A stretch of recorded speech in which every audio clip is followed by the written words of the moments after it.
बड़ी खबर जनपद सीतापुर से है, जहां पर गड्ढा मुक्त अभियान सिर्फ मुहिम बनकर रह गया है। नैमिषारण्य ने गोंदला मऊ क्षेत्र की अगर बात की जाए तो प्राथमिक स्वास्थ्य केंद्र का मुख्य मार्ग ही क्षतिग्रस्त है। रोड में गहरे गहरे गड्ढे हैं। विभाग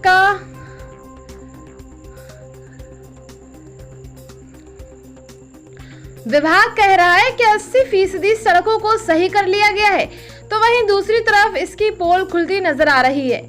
अब किस तरह के सरकार इन अधिकारियों की मॉनिटरिंग कर रही है? कैसे करोड़ों का बजट हवाई कागजों पर सीमित होकर खर्च हो जाता है?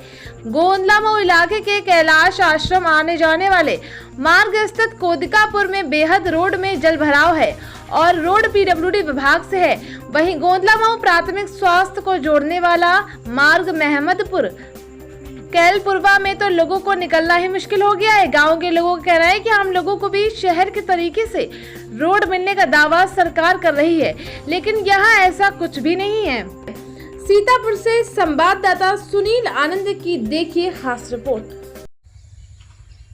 उत्तर प्रदेश की सरकार जहां एक तरफ मुहिम चला रही है कि गांव की सड़कों को बेहतर किया जाए, वहीं दूसरी तरफ आपको बताना चाहूँगा कि गांव की सड़कों का क्या हाल है। इस पर सीतापुर के जो जिम्मेदार अधिकारी हैं उनका साफ तौर पे कहना है कि 80% से ज़्यादा रोडों को सही कर लिया गया है और दुरुस्त कर लिया गया है। कैमरा पर्सन से कहूँगा कि साफ तौर पे दिखाएं कि यह गोंदला मऊ का मुख्य मार्ग है और किस तरीके से रोडों में गड्ढे हैं, किस तरीके से नाली यहाँ पर नहीं है। और आपको यह भी बताना चाहूँगा कि यहाँ पर जो जलभराव है उससे कीड़े मकोड़े पनप रहे हैं और यह भी बताना चाहूँगा कि यहाँ पर जो गड्ढे हैं, गड्ढों में होकर के ही यहाँ पर छात्र छात्राओं को जाना पड़ रहा है। हमारे साथ में कुछ ग्रामीण हैं, उनसे हम बात करने का प्रयास करेंगे कि अधिकांश आखिर इस रास्ते की क्या वजह है और किस तरीके से यहाँ के लोग स्कूल जाते हैं। आखिर इन गड्ढों को भराने के लिए जो है अब तक कार्रवाई नहीं हुई है। आखिर क्या कहना है ग्रामीणों का।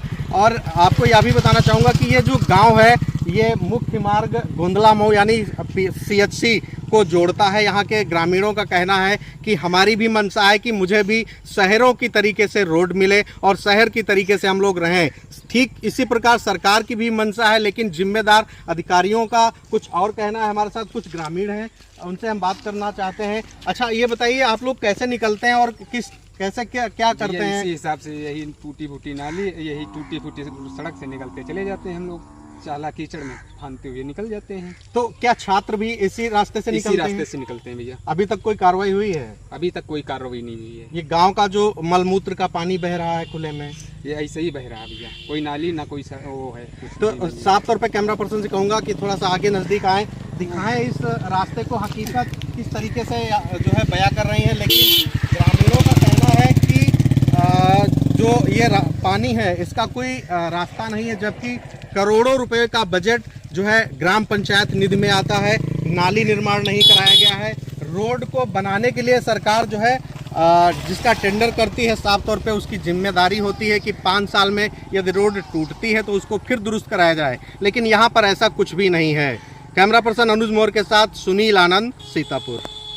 ये बताइए आप लोग कैसे निकलते हैं और कैसे क्या करते हैं? इसी हिसाब से यही टूटी फूटी नाली, यही टूटी फूटी सड़क से निकलते चले जाते हैं हम लोग। चाला कीचड़ में फांदते हुए निकल जाते हैं। तो क्या छात्र भी इसी रास्ते से निकलते हैं? इसी रास्ते से निकलते हैं भैया। अभी तक कोई कार्रवाई हुई है? अभी तक कोई कार्रवाई नहीं हुई है। ये गांव का जो मलमूत्र का पानी बह रहा है खुले में, ये ऐसे ही बह रहा है भैया। कोई नाली ना कोई वो है। तो PWD विभाग कह रहा है कि हम 80% गाँव की सड़कों को ठीक कर दिए हैं। यहाँ पे 1% भी नहीं ठीक हुआ। हमारे गांव में कोई PWD विभाग का न कोई अधिकारी न कोई कर्मचारी आया है। जगह जगह गड्ढे हैं, आवागमन में अव्यवस्थित है और रास्ते पर चलकर आदमी जो है मोटरसाइकिल से गिर भी जाते हैं। नैमिषारण्य से स्थित कैलाश आश्रम का यह मुख्य मार्ग माना जा रहा है। हाँ, मुख्य मार्ग है। किसकी लापरवाही मान रहे हैं? इसके PWD की लापरवाही है। सड़क निर्माण कार्य जो है इसको दोबारा रिपीट किया जाए। क्या नाम है आपका? रमाकांत मिश्रा।